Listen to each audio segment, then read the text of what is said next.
Gang Reduction Committee. I'm joined by my colleagues, Council Members Martinez, Rue, and Rodriguez. And this is the first meeting of the committee in the new council session. And thank you all for being here. So if we could start, Mr. Espinosa, are there any general public comment cards? Okay, and we also have the council rules about folks who have multiple cards.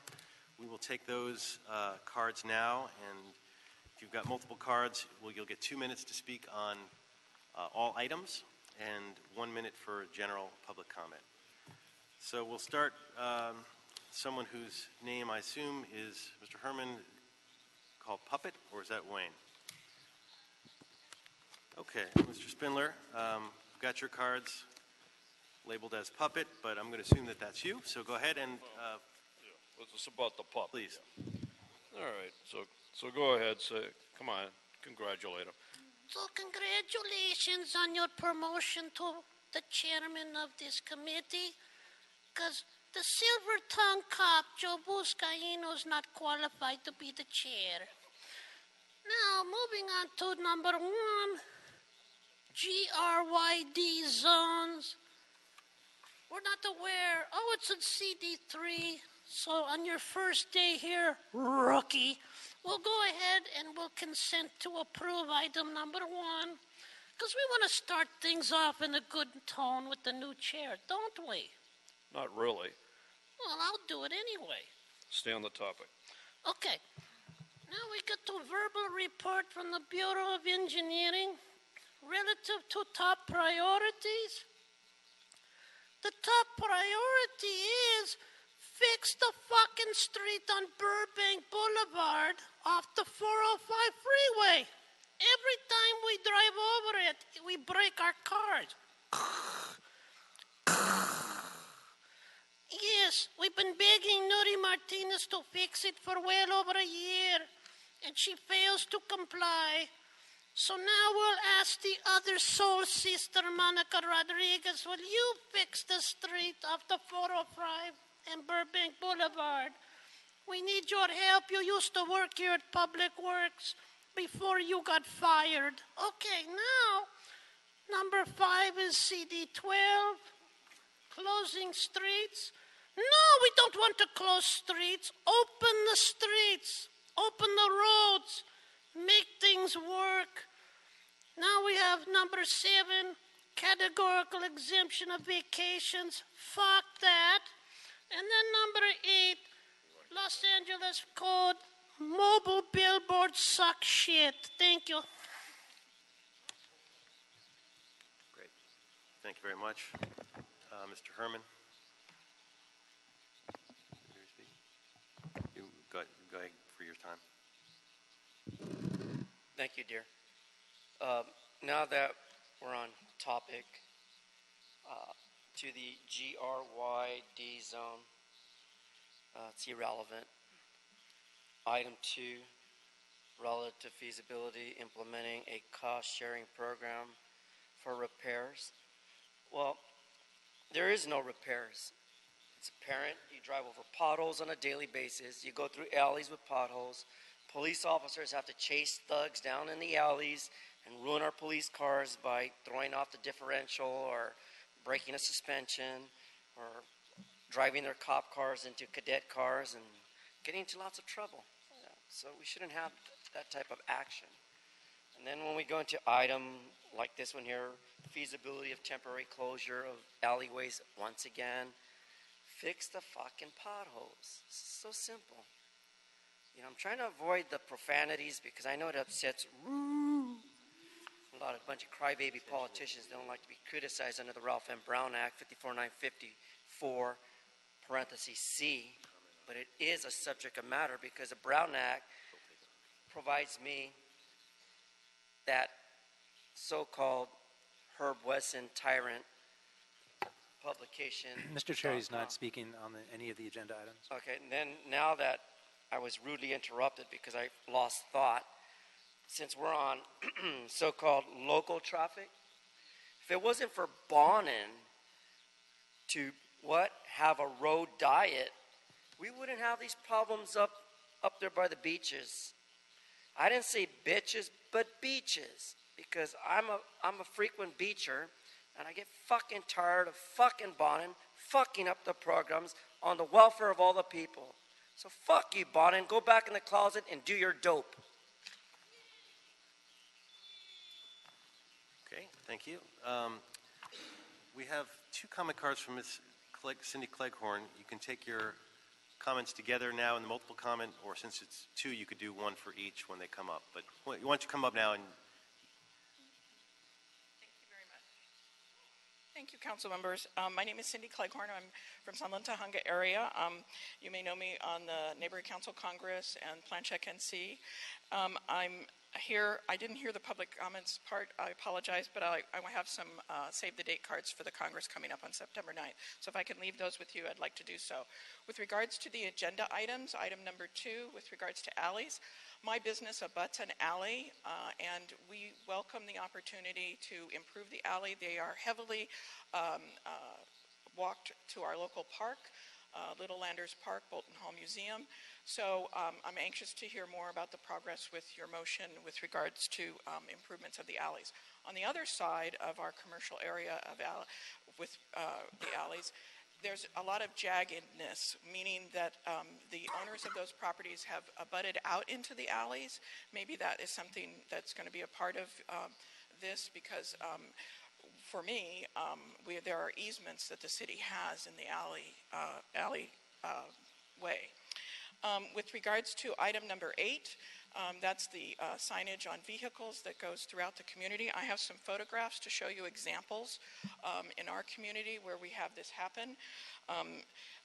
We have a specific plan that prohibits massage businesses, but there's a signage van that circulates around into the community that promotes, and into other communities, a massage business located in our community. So I just wanted to, it's a huge sign, and I believe it's the type of sign that you are referring to. We also have one that parks near In-N-Out Burger that promotes tire sales in another community. So I have photographs for you to add to the file, and I look forward to hearing more of your progress as this moves forward. Thank you. Thank you very much. Okay, colleagues, unless there is an objection, okay. Then I was going to suggest we take 4, 5, and 8 on consent, but I can take 4 and 5 since there's some questions on number 8 at the moment. Any objections to taking items 4 and 5 on consent? Seeing no objection, that will be the order, and we will move on to item number 1. Mr. Espinosa, would you please read item number 1 into the record?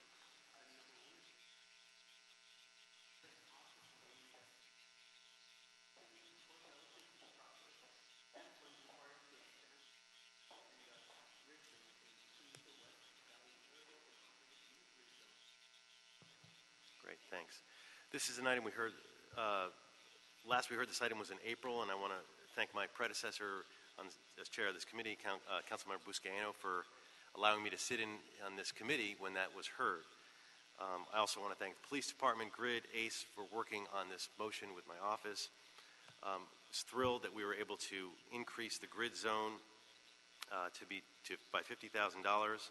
Street gangs have been persistent problem throughout the city and in the western San Fernando Valley, where people don't traditionally think of the gangs there.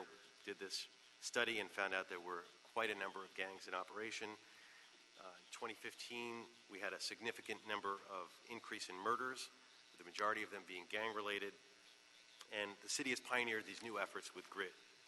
So we've moved from not only seeking to suppress gang activity, but working to really work with the community and try to keep children from joining gangs joining gangs from the beginning. And we have groups like ACE. Michelle Miranda is here, I know, and is going to talk to us in a bit. So we have an increase in ACE, and I want to thank our friends at the mayor's office about helping make this expansion possible. And so with that, I'd like to call Ann Tremblay to the table, and also Michelle Miranda from ACE. Michelle's here? Yes, there she is. I didn't see you. There you are. So, good afternoon. Chairman and fellow council members. Happy to be here to finish up that report for you. So just to provide a quick overview of what we did in preparation for the new cycle of grid contracts, which started in fiscal year 15-16, we did do a thorough review and analysis in order to determine which areas we should cover. The mayor directed us to look at not only all the current zones and zones and the coverage areas and what services we're providing, but look at and do an analysis citywide to see if there were any areas we were missing or any areas where we needed to have some sort of additional services. So we did that in consultation with stakeholders, LAPD, and with a thorough analysis on crime. While we focused on gang crime, including both Part 1 and Part 2 gang crime, we also looked at domestic violence and other violent crimes, since that's interrelated and interacts in many communities along with gang crime. And so that's how we establish the grid zones, which we are currently using. And so that contract cycle for gang prevention and intervention services in the grid zones was for a 3-year period. So we are entering year 3 of those 3 years. And as we prepare for the next cycle of requests for proposals, we will be once again reviewing those crime stats, talking to stakeholders, including community members, our current grid contractors, as well as the council offices as we look towards the next 3 to 4 year cycle of grid contracts, that we make sure that we are in the right place and providing the necessary services. So what we did in what had then been the Canoga Park grid zone but became the Devonshire Topanga grid zone was do an analysis. We did that same analysis there, and while we did see from 2011 to 2014 some areas, including in the West Valley, that were seeing levels of gang crime, it was not quite to the level that we'd ended up having to set as a cutoff, because with the amount of funds and projected budget we had, we did have to do a cutoff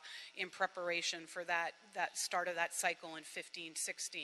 However, we also we knew that things change over time, and we also set some funding aside for what we called a rapid response in order to have intervention workers and intervention response that was more flexible to when there were upticks in incidents and challenges. And as you well know from the previous report, we saw some of those upticks and additional challenges in that West Valley area. And while we weren't in a position to create a whole new grid zone there, that will have to wait along with an analysis of looking at the city once again as we prepare for that RFP. We were able to, with the contractor ACE, who you mentioned, able to identify some funds so that they can impact the areas of added concern in light of the upticks and additional issues. And ACE, like all of our other contractors within the scope of their contract, do work very hard to not just draw a boundary just because the grid zone stops at one place. Their contract and their commitment to the work means that even if things are happening outside the grid zone, anything that impacts the grid zone is important for them to address, whether it's youth who live outside the zone who are in need of services, or if it's gang activity that they can help impact through their gang intervention workers. And ACE, like others, it has stepped up to the plate and is willing to do that. So I just want to point out too that ACE, because they were a new contractor and new to this work, what we've discovered is we did set their contract at a lower level to begin with, because sometimes there's capacity issues as agencies add on and learn this work, and ACE did an excellent job. So it was in conjunction with the issues that were raised and discussed through your motion, we were happy to be able to work with them to increase their capacity to serve this area and to serve the youth and families of this area. Great, thank you. And tell us also, part of this is the Fall Fridays. Tell us a little bit about how that's going to work in this zone. Okay, well, we did, as part of the expansion, the mayor asked us to do some Friday programming called Fall Fridays in different areas during Fridays after school goes back, so that we could sort of continue the spirit of summer night lights. So with the limited funding we have on that, that's a part of our public-private partnership that includes SNL. We've moved to different parks over the fall period to provide those added services. So what we're hoping to do this fall, if we secure the additional private funding, is to put Fall Fridays and do Fall Friday events in areas of particular need, including in the West Valley, so that we can have a greater presence and that it gives opportunity for ACE to connect with that community and make an impact in that community as a part of this additional funding. Great, thank you, and thank you for this. It's been great work that you guys have been doing on this, and there was a real problem happening in the West Valley, and you guys were, through doing the research and the due diligence, from Van Nuys all the way to Canoga Park, you guys are stepping up to try to help deal with that, and we're certainly grateful in the West Valley, so thank you. Well, on behalf of the mayor and the GRID team, we thank you for your support and working so closely with us so that we can get the services needed to these communities. Thank you. Thank you. Miranda. Hello, Chairman Blumenfeld and committee members. My name is Michelle Miranda. I am the president of the Canoga Park Neighborhood Council, and I'm also the founder of ACE, Alliance for Community Empowerment. We hold the GRID contract. Chairman, you said, friends at the mayor's GRID office, and they are truly friends. They are collaborators. They are partners with ACE in the community addressing the gang issues that we're facing. I want to thank you, Chairman, for putting forward a motion to look at an increase in funding for the West San Fernando Valley, and we're grateful to be able to have, had an increase in our contract by $50,000. With those funds, we were able to hire a gang specialist and also take one of our seasonal part-time interventionists and bring him on in a permanent position. With that investment of $50,000 is going to go so far. It is, and it's going to continue. There's a write-up in the LA Times that, to incarcerate one youth in Los Angeles, that it costs $233,000. So $50,000 investments to be able to help change the pathway of an individual within our community that's maybe going down a wrong path. I just want to thank you so much. For every homicide, thank you, Ann. For every homicide, there's, the city of Los Angeles is impacted by $8.9 million. For every assault, $240,000. And so I just want to thank this committee for, looking at how to increase funding for intervention services. And so with that, I just want to thank all of you. Great. And thank you for the great work that you do in the community every day, and sort of, you talk about penny wise and pound foolish. I mean, you're really, you are really making an efficient use of the dollars. I've seen it in the district and changing lives every day. So I'm grateful to that and to the great work that you do. Thank you. Thank you. Unless any other questions or comments on this item, otherwise we'll ask that we note and file this. Seeing no objection, that will be the order for item 1. And we will move on to item number 2. Mr. Espinosa, would you please read it into the record?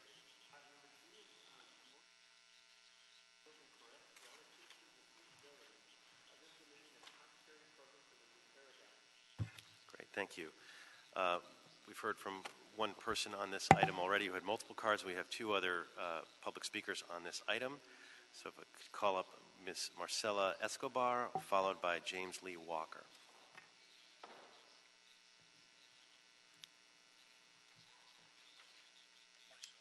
Okay, thank you. Do I have 1 minute or 2 minutes? 1 minute. 1 minute? Okay. So my name is Marcela Escobar Alava. I live in Leimert Park, Wesson's district. When I moved there in 2009, our alley had asphalt. Since 2013, I've been reaching out and been bounced around with no resolution. Logged my LA 311 request, reached out to the CAO, the City Controller's Office, the Department of Sanitation, Herb Wesson's office, Sylvia Lacey, Albert Lord, and everyone else on his team year after year after year after year, sending letters, numerous emails, requesting meeting requests, making calls, and reverting to social media requesting a budget to be set aside to pave our alley. Wesson's office finally came out to tell us and keeps telling us that the alley is the residents' responsibility, which is incorrect. Although maintenance like debris and trash is our responsibility, the city has confirmed in writing the upkeep of the actual pavement is not. It is the city's responsibility. I share with you what our alley looks like when it rains and after it rains. My elderly neighbors have fallen more than once. I have slipped on the mud twice. I share with you a view from my bedroom before trash trucks and after trash trucks. A dust plume covers my backyard every Tuesday. I now suffer from dust allergies and several mosquito bites as the water is there stagnant. Great, thank Our you. green gated alley is an accident ma'am, and subsequent lawsuit waiting to Ma'am. happen if the city does Ma'am. not address Ma'am. repairs. Ma'am. Our city, I'm sorry. I was trying to cut you off. We exceeded the time. We have to be fair to everybody. excuse me? It's, Okay. It's very much appreciated. And your points are very well taken. And now, Mr. Lee Walker. My name is Lee Walker. I'm a resident also in Lamert Park on the same block as Marcella. I'm a retired priest in the Episcopal Church. I moved there in 1999. The alley was filled with human feces, drug paraphernalia, passed out people in the morning. We finally got it gated as the only way to get that filth cleaned out. And then they told us bye-bye to the pavement. There's not an inch of asphalt in it anywhere, and I'm now starting to find drug paraphernalia again. Please pave our alley. It's a lovely neighborhood. We've got the only place that collects people like that. We are between, just a few blocks off of a straight line between the new Martin Luther King subway and the Lamert Park subway stations on the Crenshaw line. There's going to be a lot more traffic in our neighborhood. We need to have the place cleaned up. I'm 69 and I'm tired of going out there with a scythe and cutting down the bushes that grow in the mud. Please help us. Thank you very much. Mr. Herman, please. Next, I'd like to invite Keith Mosey, the Assistant Director for the Bureau of Street Services, to the podium. And while you're coming up there, I'll just say, that, alleyways have been something that have plagued us for a long time. This motion is not going to magically get our alleys paved, but we're looking at creative solutions that will help make some of these alleys get paved. So, Mr. Mosey. Good afternoon, Chair Member, Council members. As you mentioned, Keith Mosey with the Bureau of Street Services, and today I'm going to provide an overview of the 797 miles of alleys in the city of Los Angeles. There are 600 miles of asphalt alleys, 100 miles of concrete alleys, and the remaining 97 miles are covered dirt or other surface types. Alleys are narrower than standard streets, ranging from approximately 9 feet to 20 feet. Alleys are not part of the street network and therefore do not qualify for most funding sources such as gas tax, as a majority of them are unimproved. When Street Services was given monies for alley paving, it was through general fund and limited to resurfacing. We were only able to do about a quarter mile per year per council district. Most alleys now require at least 7 inches of asphalt, and they require reconstruction because they have not been maintained and their use has changed. Now heavier trash trucks picking up dumpsters exacerbate or cause additional damage. With commercial use, there are cases of excessive drainage or illegal water discharge causing erosion and failure of the pavement. Small asphalt repairs from pothole trucks do not and cannot fully address this problem and can add to the poor riding surface. Unimproved alleys that are dirt are often inaccessible to residents. These areas are problematic because they made engineering plans to prevent water from draining onto private property. The alleys with narrow widths prevent use of standard resurfacing equipment. These spaces are confined by walls, garages, driveways, utility poles, and trees that encroach to the very edge of the alleyway, not leaving room to work. Alleys that were gated were turned over to property owners and are not included for maintenance. Now, I do have some solutions. Today we are in the process of buying and testing smaller equipment to use on streets and alleys.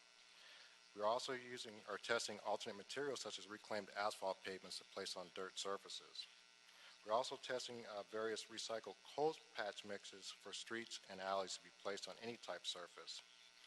And BSS, we can drain some alleys with porous type segments to allow nominal water drainage. To support this motion, council member, we are looking for guidance on what type of maintenance that you're looking for. Do we want to resurface alleys as part of normal maintenance? Do we want to green alleys, or do we want to improve alleys? And from that, we'll be able to bring back a report between the CAO, CLA, BSS, sanitation, BOE, on basically how to address these needs based on your direction. Thank you. Yeah, it's those things, and also, I mean, the initial impetus for this motion was the idea put forward about cost sharing. You know, Yes. trying to create assessment districts like we have for lighting, et cetera, and figuring out, can we do that for alleyways, or can, if there is an assessment district already, can alleyways be included? And those type of options are the things that we want you to report on. And colleagues, we want to have a little discussion on this, but at the end of the day, I'm going to ask that we continue this item so we get a written report on some of the ideas that we're bringing up in committee, particularly ones we were just talking about. But I wanted to start off by asking you, in some ways, to address one of the things the public comment folks that Ms. Escobar raised, which is this question of whose responsibility is it to fix the alleys? Basically, it's the City of Los Angeles' responsibility to repair alleyways, basically to maintain and make them safe and passable. Often, the unimproved alleys, the property owner may bear the responsibility if there are certain type of encroachment issues or drainage issues that require full-on improvements. But we haven't, as I understand, we haven't done much on alleys for a number of years, mostly as a financing issue, or are there other issues that? Mostly financing. And tell us a little bit about the challenges if we were to create an assessment district or a means for folks to get to contribute to get their alleys done faster. What are some of the challenges with that kind of? Well, what a lot of people don't realize, as I alluded to, alleys are very problematic. Each alley would have to be inspected, assessed to develop the scope of work. Each one has its own unique challenge, be it drainage, being a narrow width. There are alleys within Council District 8, for instance, that have like T-alleys to where I can't even turn a pickup truck to get into the alley. Basically, alleys that are 9 feet, my pavers and profilers are 10 feet wide, so I can't get normal resurfacing equipment in there. If it has to be drained, sometimes we have to look at how to contain the drainage that's being discharged, say, from commercial properties or properties in general, and where does that water go? And the alleys are typically flat. So we may have to include some type of, like, say, sunken drainage that basically will allow some water to drain in. And if you want to green alleys to, say, capture water through porous pavement, that requires a very definitive design, engineered plans, and basically your cost will go up tremendously. If we were to tell, homeowners, the price ranges for alleys is different per alley. An alley can be as little as $3,000 just to put a cap on it. But it may go as high as over $50,000, even higher, depending on the type of work that you want to do. And so I know if we were to tell property owners that, hey, you're going to share some of the costs on that, they may be surprised at what they're actually having to pay for, particularly if there are improvements involved. I heard part of that. The acoustics in this room are not so great compared to some of the other committee rooms. I'm getting used to that as the car went by. I didn't hear you. But you mentioned a lot of the technical challenges we have, but also the financial challenges, or is that may not be your area of expertise? Well, but basically, alleys, because they're unimproved, qualify for limited funding sources such as general fund, for instance. And so basically that's a competing funding source. They don't qualify for gas tax because they are unimproved. And so also, depending on the direction, we would need dedicated staff or crews to perform the work. So what was that last thing you said? To perform the work. Dedicated staffing to perform the work. And are there any options that are just off the table that we should know as we start to think about it and ask you to come back with this report? Are there any of these options that are kicking around that just are non-starters that we should know about? I'd say right now we are trying to be progressive and get ahead of the curve. And like I say, we are buying smaller equipment to meet the needs of the alleys.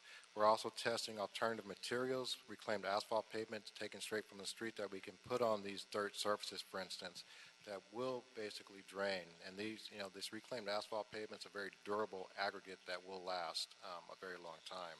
And so we are trying to test different methods. There are gated alleys, for instance, that basically was turned over to the property owner, as mentioned, where that's not included, and that had to be basically given back to the city, and that basically is for us to maintain. If the alley, there's alleys, like I mentioned, that are very narrow width, and what do we do with that? Do we tell the property owner, you need to move your garage over, your fence over? There's telephone poles within the alley right away that basically have to be, you have to place a setback for that. Some questions about Green Alley, but I want to open it up to colleagues. Ms. Martinez? You'll be next. So when I was on the budget committee last year, we allocated $1 million towards alleys, and what I remember the staff saying was that it takes approximately $500,000 to fix 1 mile of alley. So if we've allocated $1 million, that basically gives you about 2 miles of alley reconstruction, which is almost laughable. So has the city ever dedicated a source of funding completely dedicated to alley reconstruction? And if so, how long ago was that and how much was it? About 2008, 2009, Bureau of Street Services would get approximately $3 million per year. $3 million is what we allocated? Approximately. And so from that, we were basically committed to do about a quarter mile per council district. And so with that allocation, depending on the alleyway, sometimes you can get a little more bang for your buck on a particular alley, as it doesn't require as much work. Other alleys you have to do full-on reconstruction, and that basically, so instead of getting 2 alleys, you may only get 1 alley. And what we try and do is we want to make sure each council district gets an equal distribution, so I don't spend all the money, say, in one area versus another. So back when you were doing $3 million, I assume the cost hasn't necessarily decreased, or it would probably increase by now if it's $500,000 per mile to actually reconstruct an alleyway. We weren't doing much back then either. No.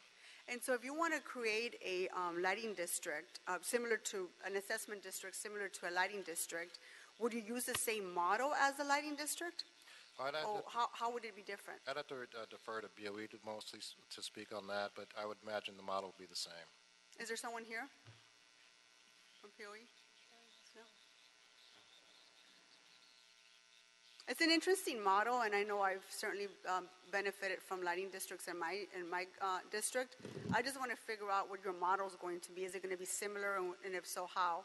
Or any differences? Yeah, no, Julie Sauter with the Bureau of Engineering. Yeah, I believe Mr. Mosey is correct that the model for the assessment process would be very similar to what we do with sewer assessment, as well as street lighting, where we would go to the fronting property owners and essentially get a commitment from them that they agree with the assessment for the alleyway. Right, and that there would be some sort of fee or tax attached to their property taxes, which is why we need to explain this correctly, because if people think that we're going to be able to reconstruct miles and miles of alleyway without there being a cost, and we allocated $1 million this year, which is nothing. Right. In 2008, we allocated $3 million, which is still nothing. If we go down this model, this assessment model, there's still going to be some sort of cost to the property owner, correct? Right, and I think that was a discussion both Keith and I were having earlier today, is that, if we do go down this path, that we do need to be very clear on what the implications are for the property owners if they, vote to participate in this, in their alley being repaved. And so, depending on what the alley is, they're all very unique and they all have different challenges. It's very, at this point, to be able to give a kind of a square foot cost, it'd be, I wouldn't say disingenuous, but we do need to be very clear and very upfront with the property owners on what this will entail, because as you were mentioning, it will be tacked onto the property. That's my point. I just want to be very, very clear, because we haven't made this a priority as a city, and allocating $1 million this year isn't going to get us much. So we just need to be very forthcoming with what we can and cannot do and what the resources are. And if we go down this road, we need to be very clear as to how much it's going to cost each property owner to do this. That's all. I agree. Thank you. Mr. Rodriguez. Hi, Keith. Would it be reasonable to say that obviously the cost associated with repaving the alley is really contingent upon how much is required in the engineering to improve the conditions of what you're finding at that particular alley, much like we have variations in the cost associated with repaving streets, depending upon how much deterioration there's been, correct? You're absolutely right. So then if we were to perhaps even approach this, given the way we've approached some of the street resurfacing that we've had to do in terms of prioritizing those that are not, for example, the failing conditions, then perhaps we might be able to take the monies that we currently have allocated to make some improvements on some of the alleys that perhaps are not so failed as a priority, so that we can kind of start to get a handle on the conditions of some of our 797 miles. You're absolutely right, correct. Okay. And then of the 97 miles that you mentioned were dirt conditioned, I mean, obviously those are going to be the most expensive because of the engineering and the work that is required for the drainage issues that you're going to find in those particular alleys. Of those, how many are actually have been dedicated to the property owners for maintenance, or is that? To my knowledge, none. Okay. Okay. Thank you. When you were talking about we're talking about how it could be like a lighting district. Is there some differences given that, I mean, the lighting obviously only the city can touch, but a lot of people do paving and that kind of thing. Is there any possibility of a hybrid type of arrangement where, I mean, there's the assessment district where we charge people and then we come in and fix it, or some public-private partnership where, let's say, someone could offer to fix it, or a group of property owners could get together and get it permitted for fixing or for sharing the cost? I'll defer again to BOE, but yes, anybody can pull a permit to do any type of improvement, and they would go through BOE through the permit process, so that would be an option if they chose to do so. Right. But that doesn't get you to the shared assessment, and I guess the question is, maybe as we look at this down the road, we can see if there's any, because you guys are going to come back with this, if there's any hybrid models where you do an assessment, and the assessment can either be used through our process, or maybe there's alternative processes as well that may be less expensive. I don't know. Any additional comments? Okay. Yeah, we're going to continue this item until the department submits a written report, and the report is based both on the motion and on this conversation to make sure that they come back with ideas of how to do it, options for fixing the alley, including the assessment issue, benefits of green alleys, how we prioritize the repair, all the things that we've talked about and that are in the motion, but to get... And to explore other funding models as well. Yes. Absolutely. Okay. I just want to make sure that's included. And so when do you expect this to come back? How soon can you get this report back? I'll have to get with my associates and basically... 3 days, 6 days? Oh, yeah, tomorrow. I'll report back, let someone know that how long it will take approximately. I'll have to get back to you on how long it will take. 60 days, is that fair? 60 days is fair. Yes. Okay. Ms. Wright, did you have an additional? Okay, is that great? Then without objection, we will continue this item, and we'll eagerly and anxiously await the report back. Thank you very much for the update. And that brings us to item number 3. Mr. Espinosa, would you please read that into the record?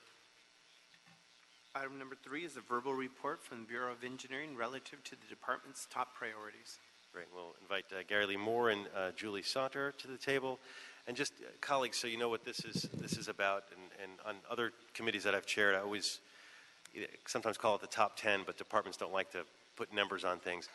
But basically, quarterly or biannually, bringing up each department under our jurisdiction to tell us about their top priorities. It gives us a chance to explore the different issues that they're having that may not come up because of items that come before this committee. It also gives them a chance to make sure that they broach those issues with us in a way that can be agendized without having to have all the nitty-gritty done. So I've found this a useful tool in other committees, and plan on continuing this tradition in this committee, and starting with our own Gary Moore, BOE, to take us through sort of some of your top priorities. And if you like, we can go through, as you go through each one, if any colleagues have any questions on the one he's talking about in particular, just catch my eye or jump in, and then we can also ask questions at the end. But you don't have to stand on ceremony and wait till the end of his list if you have a question about something on the beginning of his list. So with that, Gary, take it away. Good afternoon, council members, and congratulations on having your first meeting. We're excited to be here today. The Bureau of Engineering really does 3 major things. We design and construct capital projects, we regulate the public right-of-way, And thirdly, we're your map maker. We're the GIS map maker for the city. You know, the types of projects we do, it might be Oakdale storm drain. It might be Fire Station 39. It might be the North Atwater Bridge, or it might be the Jeopardy Youth Policy Institute. Those are types of projects that we do in the city of Los Angeles. Going through some of the priorities for us today, and Julie will speak about our sidewalk repair program, obviously, has a lot of interest, and Julie's overseeing that program. First, our largest project is the 6th Street Viaduct. It's a 3,500-foot long bridge replacement over the Los Angeles River. And this project is scheduled to be completed in the end of 2020. Associated with this project, there'll also be a 12-acre park, and we've had community meetings and we'll continue to have community meetings. So that's our 6th Street Viaduct project. And this project will have 2 dedicated bike lanes on the project. It will be widened, and it will have accessibility from the ground level to the viaduct, really making it, for a park-poor community, it's really going to be a nice amenity that this right-of-way area under the bridge that we're gaining there. Is there anything like that? I mean, this is a huge project. I mean, based on when it was started, is there anything else like this, or is it sui generis? This is our the largest bridge project, and the great thing about this is the partnership we have with the federal government. 88% of the funding is coming from the federal government. So it's been a, you know, it was a real partnership that we have with the federal government.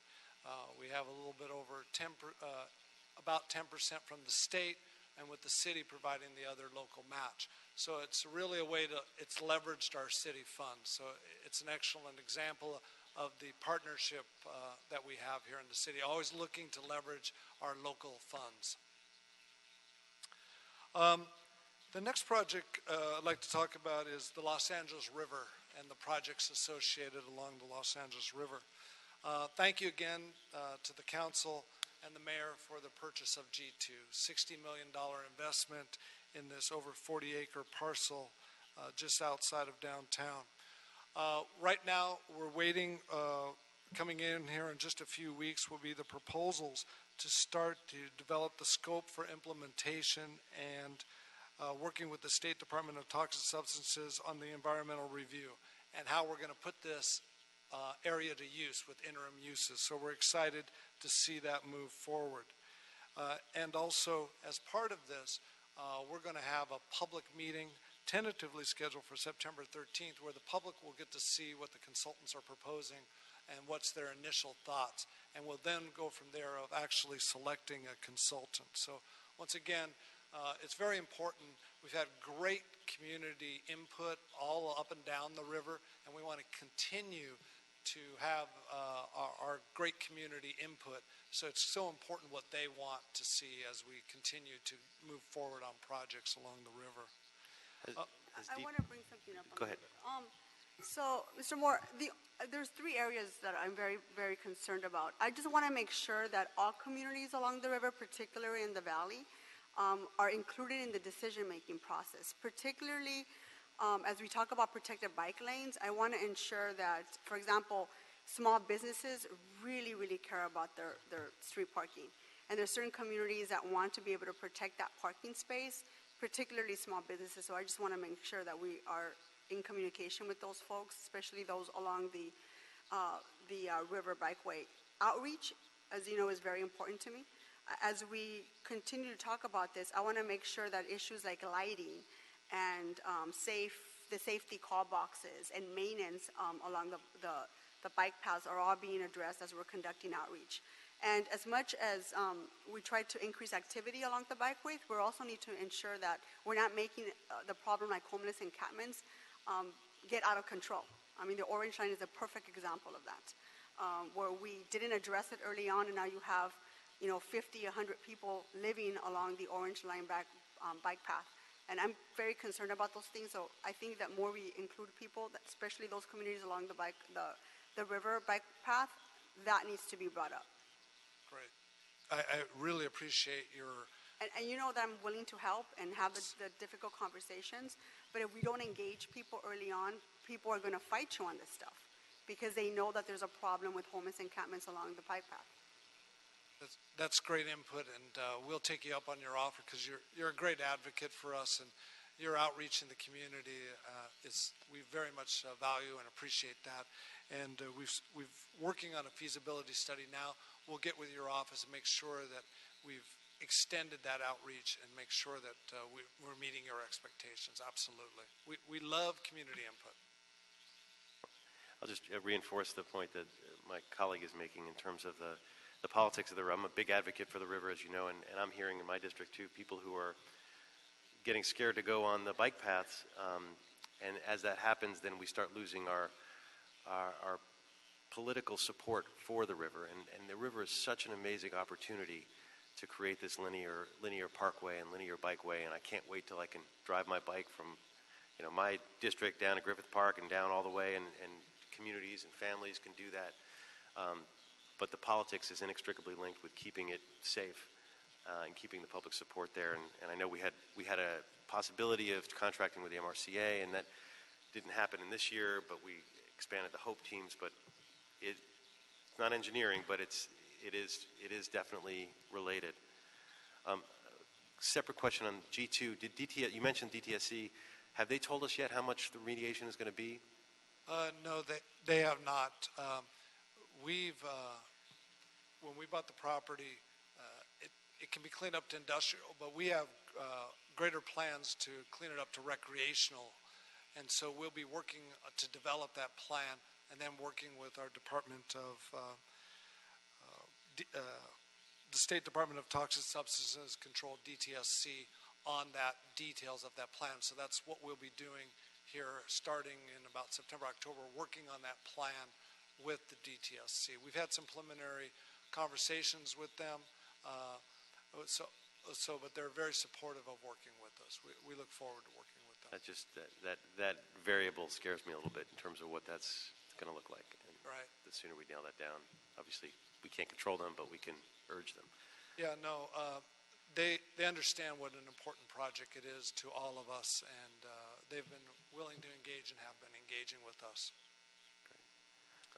One other area is along the LA River, we've been working with the Army Corps of Engineers, and one of the things we'll be bringing to this committee, hopefully in the next or maybe possibly in your next meeting, is a design agreement to start the first phase of a project along the Los Angeles River with the Army Corps. So this will be requesting to move forward with the design agreement. So we'll be bringing that to your committee, hopefully at the next meeting. One of the other things that we're excited about is also our permit case management division. You know, when you're in development, if you need a structural permit, a mechanical permit, an electrical permit, that was always under one department, building and safety. So if you had a concern that maybe one section wasn't talking to the other, very easy to channel that up into one department. When it comes to B permits, and B permits are permits that are required to do work in the public right-of-way, you might have to be requested to put in a street light. You might need to widen the street. You might need a new fire hydrant. You know, you might need a new street tree. And it would cause you to have to go deal with the Bureau of Street Services, the Department of Transportation, the Fire Department, the Bureau of Engineering, obviously. And there was never somebody there to kind of talk to the departments in an advocacy way for the developer. And so we're very pleased that the mayor included in his budget. We're very pleased that the council supported it, and that we're now going to have in the Bureau of Engineering this permit case management division to help resolve those issues, to help mitigate those issues so developers can feel that there's one place to come when there is a discrepancy between B permits. Similar, it's always been easier under building and safety because it was one department. And like I say, you can be up to 6 to 7 departments on a B permit. So this will really help, we believe. You know, this will also offer early opportunities for developers to come in to find out all those requirements. Because what often happens is the building gets built, they want to open it, and they haven't done those public right-of-way requirements that are so important to all of us who use that area. So this will be another way for them to be very clear up front expectations, because we want to be customer friendly, and we're really focusing in on this. So we're excited by this new division that was approved with this year's budget. Currently working right now with the Chief Legislative Analyst and the City Administrator's Office on we're calling it temporarily, it hasn't been named, the Civic Administration Building. It's a new building that will go on the site of the Parker Center.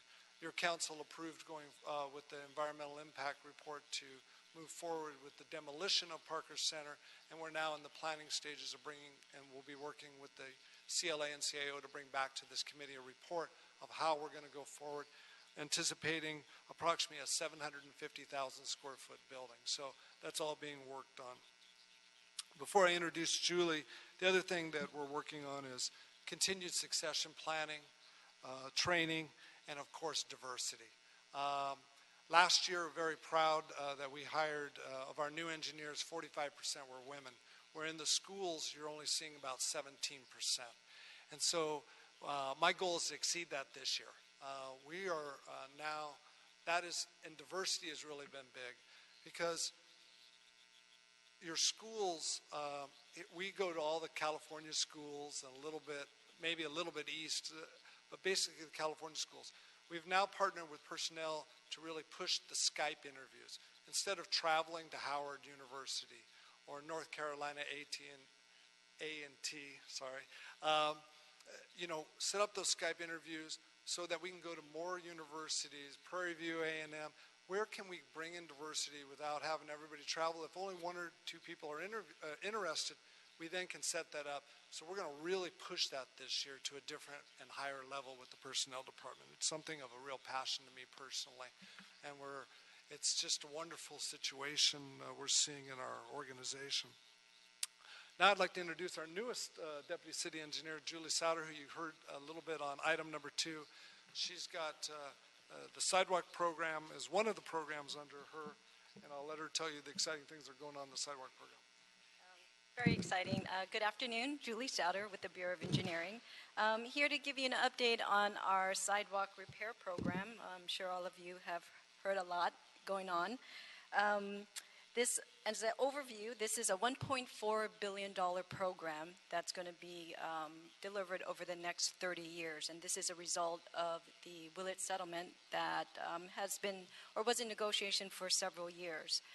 July 1st of this year was the first, the commencement of the first year of the settlement of the compliance period. So from here to 30 years, we'll be moving the program forward.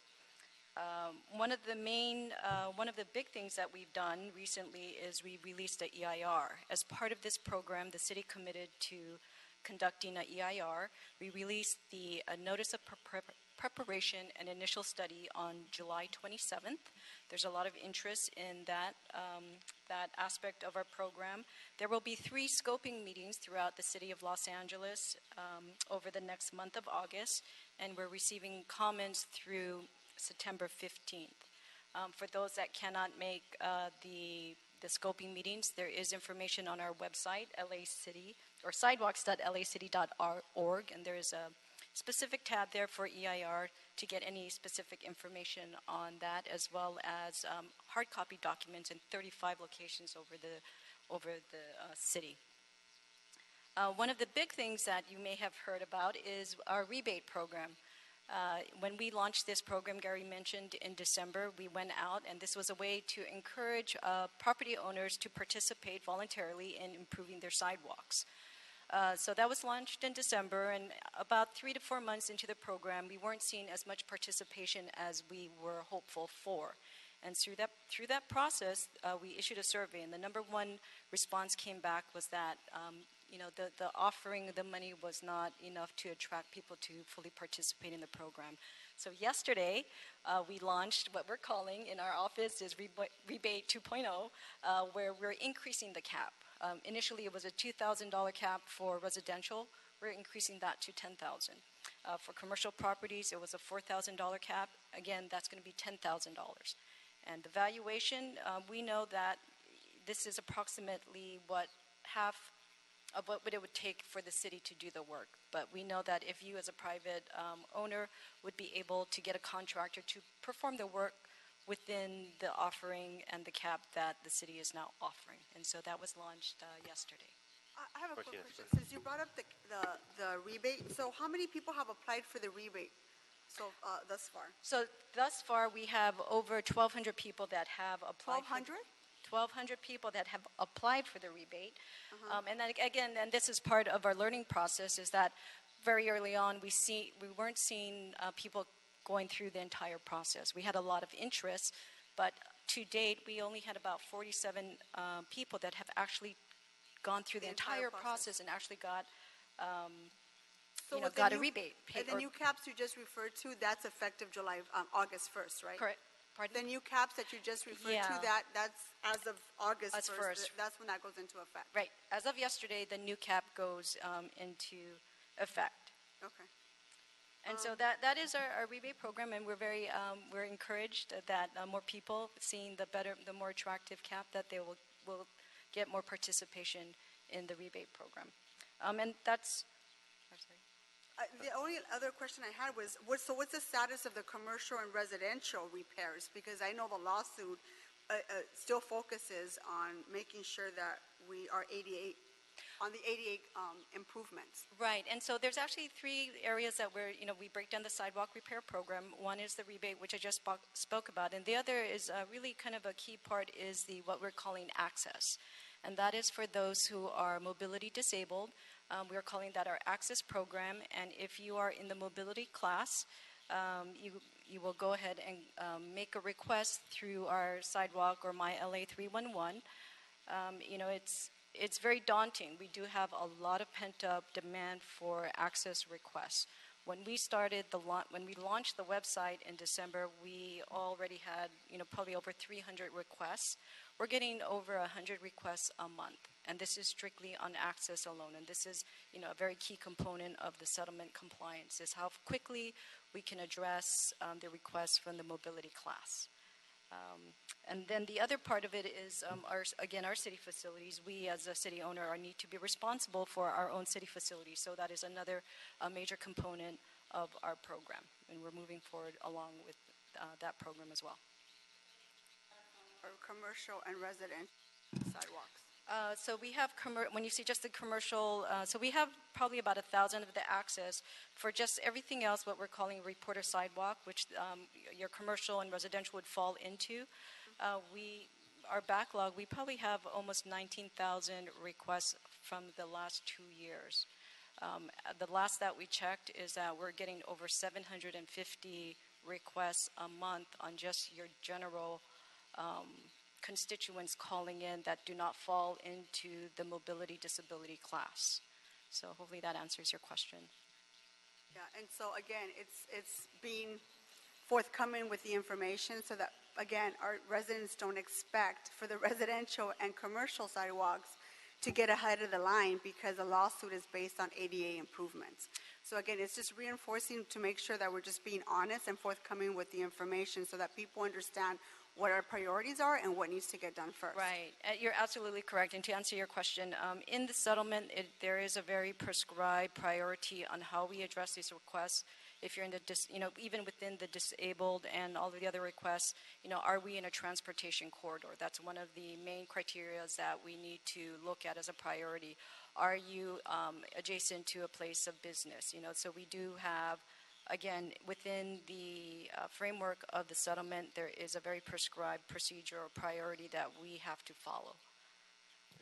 And lastly, the alternative material. I know we were here earlier in the year to go over our alternative material program. In the fiscal year 17-18 budget, we did receive a $1.5 million to move forward with that program. Right now we have identified, and again, one of the criteria for us, since this is really a pilot program and testing out new material, we wanted to make sure that we do that responsibly. So we are selectively picking city facility sites because we have more control over that, being a city facility. We're targeting those locations. We've identified locations within the council districts where we have city facilities and trees that are suitable sites for testing this pilot material. We will be going out in, to get the ball rolling, we're going to be going out, in 3 phases, but We're packaging, doing our design, and hopeful that we'll be able to, hit some sites by, the end of October, actually getting some of these piloting sites in place. One of the questions I know Commissioner Martinez had was about the heat island. We've done some additional research, and 6 of the types of materials, there's about 2 or 3 manufacturers out there that specifically market product that will address the heat island effect. And so we're definitely making sure that in part of our preparation, research for the, getting the material, researching the manufacturers and the materials, and making sure they're appropriate with the site location, that we're really looking at testing and piloting all of these different options for us as a city for sidewalks. Ms. Rodriguez. Julie, I just had a quick question because I wanted to get a better understanding on the caps now that they've been increased. Is that cap still restricted to no more than 50% of the overall cost associated with repairing the sidewalk in the designated area, or is it up to $10,000 total cost of repair? Yeah, so basically what we do is once we get a request application in, we'll send out a city inspector, and they will actually make the valuation. And so the valuation that we offer the applicant is what we believe is the cost that it would to repair the sidewalk. So it may not be $10,000. We go out there, we measure the sidewalk, and this is all what it would take. And what we're finding out is the average valuation for residential is about, maybe about $4,000 to $5,000. If you accept that, that is what the city will so pay it will you. cover the entire cost. And whatever you negotiate with the contractor may be less. You may throw in additional work that's outside of the actual repair, and that's kind of your decision. No, I just wanted to get that better understanding. Okay. And the key thing that we need to make sure, and we're very clear with the applicants, and this is part of our learning curve, is that the entire site from property line to property line needs to be ADA compliant. And again, that is one of the things that we learned in our survey, is that applicants have this general understanding that when you're fixing your sidewalk, you're just repairing the cracks or you're just repairing the uplift. For us as a city to be able to make this offering, we need to ensure that your entire frontage, property line to property line, is ADA compliant. And the requirements for that is a little bit more, I would say, stringent, but it's not maybe as apparent to most homeowners. So that is our job that we're working on, is getting the education out there so that residents understand the requirements of the program. Sure. Councilwoman Rodriguez, on this sidewalk, let me give an example. Right. We estimated that it takes $14 a square foot to remove and replace concrete. So what we've done is, let's say you had 100 square feet, we would offer you a rebate offer of $7 a square foot. Got it. So it still is half okay. We've estimated the cost, and then we've come up with a chart, and it's very clear. Got it. Same thing on a tree replacement. We offer you $1,000. A standard set fee of what we're going to cover. So that's why I wanted to double check whether or not if this new formula was changing. Okay. Those valuations don't change. Now, as Julie said, what's great about it is, so on my example there on that 100 square feet, we'd give you, after you finish the work, $700. As Julie said, if you can go out and find a contractor that can do it for $500 or $900, we'll give you $700. We're not checking invoices. We're giving you that value after the work is completed. And after it's been verified by Con Ed and making sure that it's all up to code. Okay. Great. Just to follow up on that question, because it's a similar question, but the number you're figuring, like I have this chart I was just looking at about how my rebate is calculated. It has like $7 a square foot for repair and replacement, $14 for sidewalk, transition panel, driveway repair, $11. Those are, as I understand it, that's sort of your estimate of what 50% is. Correct. So you're assuming that if it says $7 on the rebate price, that most people are going to get it for 14. Well, no, that's the city, what we would have to pay. We pay, remember, prevailing wages. We pay, we pay contractors, and that's where we're seeing the price at $14 a square foot. So that's how we chose the $7. So these numbers don't change. So if somebody's looking at when you have someone to come and evaluate your your sidewalk, it's not arbitrary. You're measuring it out, saying you have this amount of this type of square footage. This is what we offer for that type of square footage. That may end up being about 50% of the total cost. It could be 80%. It could be 20%. You are correct. But your rebate price it's not a negotiation. Your rebate price is your rebate price, and it's based on the square footage. That is correct. It's important to really clarify this because there's a lot of misunderstanding out there, and I appreciated the question and how we're thinking about it. So it's a cap. Max you can get is 10,000. Probably works out about 50%, but it's all based on those numbers, and those numbers are readily available online in your FAQs, which I just clicked on while we were talking. So a couple other questions on the sorry, Mr. I'll get to you in 1 sec on this program. We have the issue of trees, and sidewalks and trees are inextricably linked.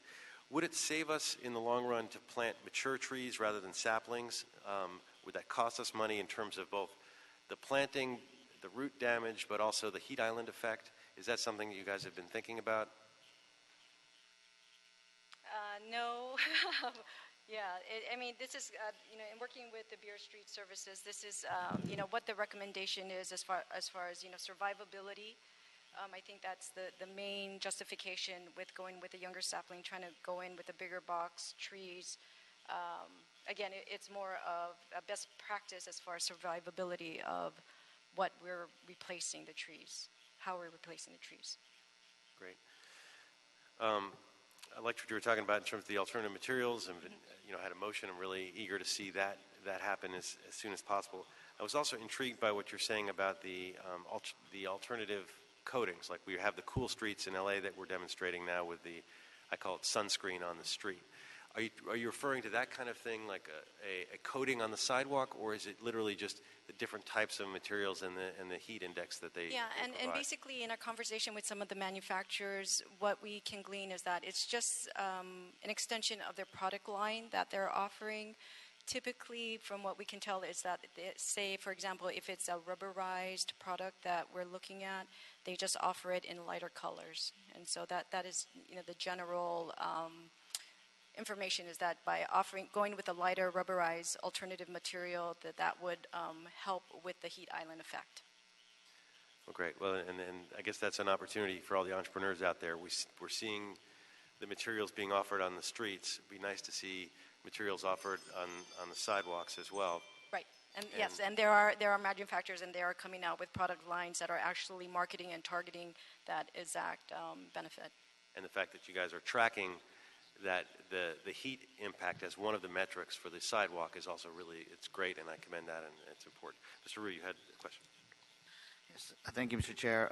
So that chart that the chair was referring to, so that chart was out since the beginning, right? Or? Yes, it was. Okay.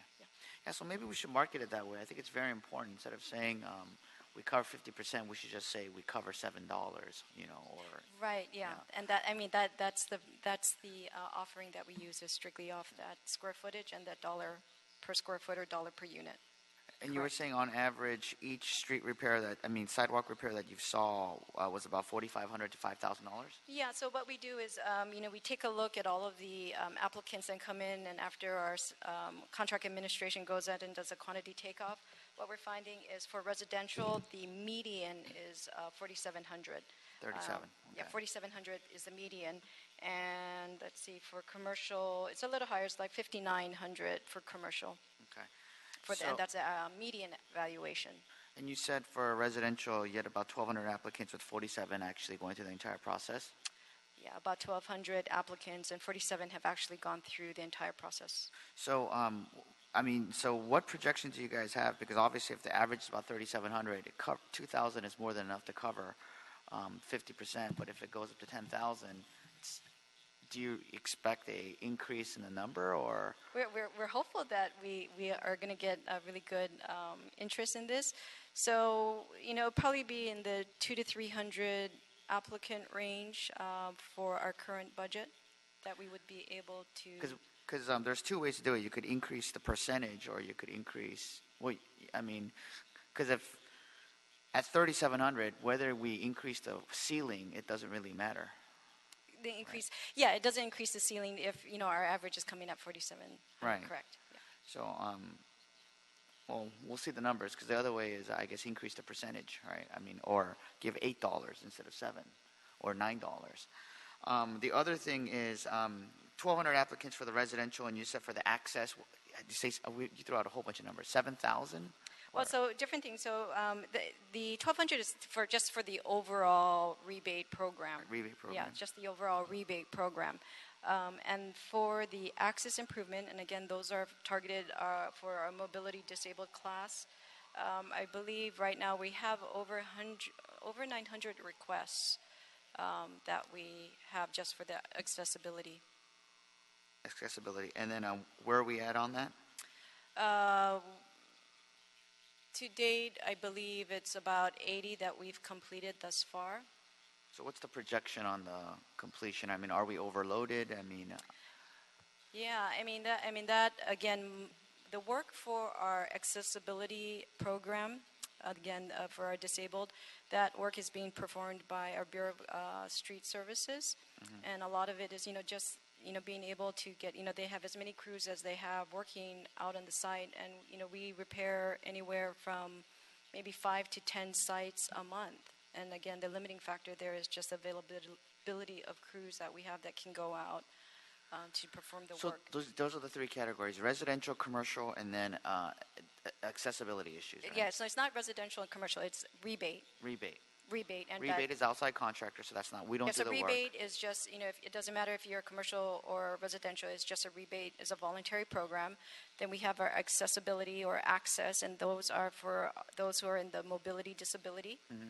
And then everything else is what we're calling the reporter sidewalk, which that's we really that's just for information. And actually, there's a fourth is that we as a city have an obligation under the settlement to complete all of the city facilities within 5 years. We did that though, right?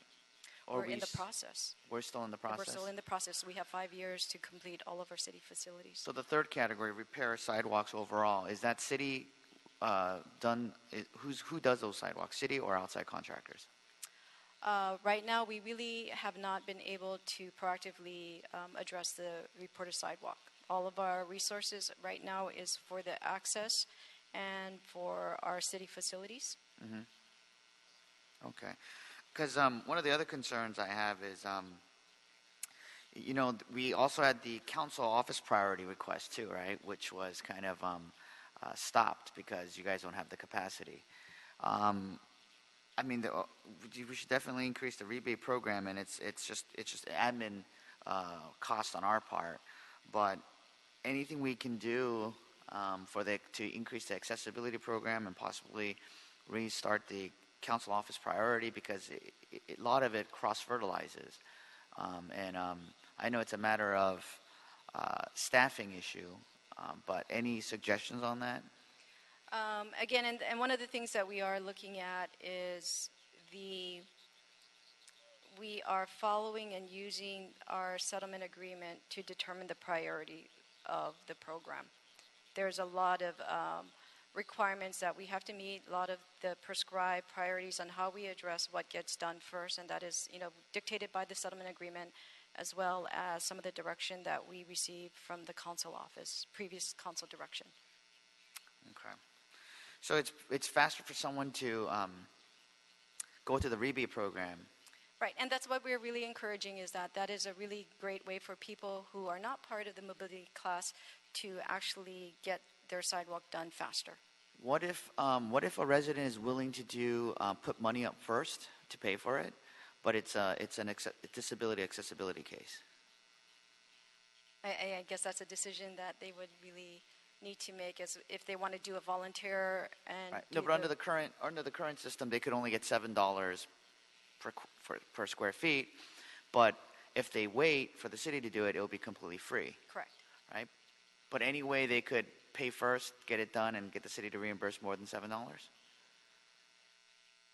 That would be a different program that we would need to relook at. Yeah, it would be a different program.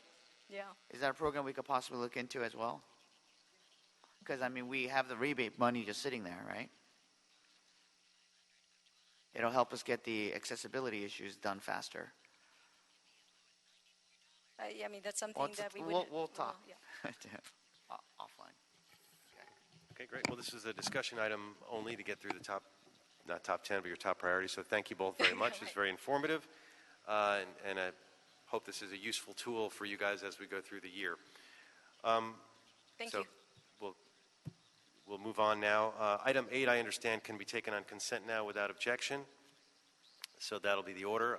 Item 8 on consent. And we're running up against some time issues, so what I'd like to do is take 6 and 7 together. And we've taken 8 on consent. Our last 2 items are 6 and 7. If you could read them into the record. Items number 6 and 7 are both vacations and reports from the city engineer. The first one is the vacation of the alley southerly of the 24th Street from 280 feet easterly of Harriet Street to its easterly terminus. The second one is a reapplication of the vacation of Mignonet Street, westerly of Fremont Avenue between Temple Street and Diamond Street. Sometimes we do these vacations as a routine process, I understand. But if you could provide an overview of the process and a sort of quick assessment of these two. Definitely. Edmund Yu from the Bureau of Engineering. As Gary mentioned, one of the main functions for Bureau of Engineering is to regulate the use of the public right-of-way. So a vacation application is an example that a property owner can apply to the city to request the city to permanently eliminate a public right-of-way. So at the end of a vacation process, the rights for the public to use the public streets, to put utilities in the public right-of-way, or to put sewer and storm drain pipes in the public streets can be eliminated. So the city would be losing that ability to use the public right-of-way. So that basically is what a vacation application is. The reasons for most property owner to apply for a vacation is in the city, we really are we are running out of large parcels of land. So a lot of the vacation applicants are like developers. They would like to consolidate properties into a larger parcel so they can develop the land for their own use. Also, we are seeing a lot of applicants. They are like public agencies, like the county and LAUSD. The same thing, they are trying to build the facilities. So they are looking for a site so they can build, so they would come into the city to apply for a vacation so they can consolidate all the properties into one larger site to serve the purpose. So a lot of those vacation applicants, they filed the application for this purpose. So, for example, the item number 6 in front of you is a vacation for an alley is the applicant to vacate an alley. So the main functions for the Bureau of Engineering is the City Council is the decision maker for a vacation applications. The Bureau of Engineering is responsible to take the lead within the city agencies to handle the investigations. And once an application is submitted, we will send out referrals to other city agencies like DOT and planning and fire department, and to advise us whether is it okay to vacate the public right-of-way. So based on the comment from the key agencies, and also we send out referrals to the public utility agencies. Because the utility agencies, they have rights to put the facilities in the public right-of-way. So we want to ask them how would the vacation impact the facilities like water and power, the gas company. And so when the Bureau of Engineering has received sufficient comments from the different agencies and departments, we will generate a report back to the Public Works Committee for the City Council consideration. So items 6 and 7 is what's happening now. We, the Bureau of Engineering, has generated the report with recommendations based on comments from different agencies. And for both items 6 and 7, we recommend the City Council to approve the vacation request. And on both items, we recommend to approve with certain conditions. So basically, the applicants, after they fulfill the conditions, then the city would officially vacate the public right-of-way. Then at that time, the right-of-way would no longer be available for public use, will be reverting back to like private property. So they can use it to build their own facilities or whatever use. So that pretty much is like the vacation process is basically to eliminate the public right-of-way. And this process is new since the beginning of the year, the streamlined process. That's correct. And is it saving a lot of time? That's correct. Yeah, we are looking for different ways to eliminate the need to go back to City Council. For example, a long time ago, under the state legislation, in order to initiate a vacation, it takes a legislative body to take an action. So a long time ago, the city literally has to adopt an ordinance to just to initiate the process. Right now, in talking to like the city attorney and different. But in this new process, what the council member whose district it is, and in this case they're both Mr. Weezar, they get noticed. You know, as previously with the council action, obviously the council office would be very much involved. How do you involve the council office in this new process, and how has that worked with these? Right, definitely. BOE will send out the referrals to the council office too. They can provide comments and advise us what the positions will be, and we will be working with them. And based on the comment, we will go back to work with the applicant to let them know what are the issues, the concerns. So we will let them know the issues ahead of time, whether potentially they may be facing a negative recommendation from the city or decision. Colleagues, any questions on these two? Great. Thank you very much. Thank you. I recommend, well, I guess we'll take them separately. Item 6, we'll take up without objection. So ordered. And item 7, taken up without objection. So ordered. That concludes all of our items. We did have one public comment card. Was that? We took 8 on consent. That you're okay with that, correct? Okay. Ms. Cleghorn, I believe she's left the room, but if she's here, you have added a public comment card, going once, going twice, so let the record reflect. I mean, she spoke earlier on items, but then added this comment. Anything else before us? Without objection, this meeting is adjourned.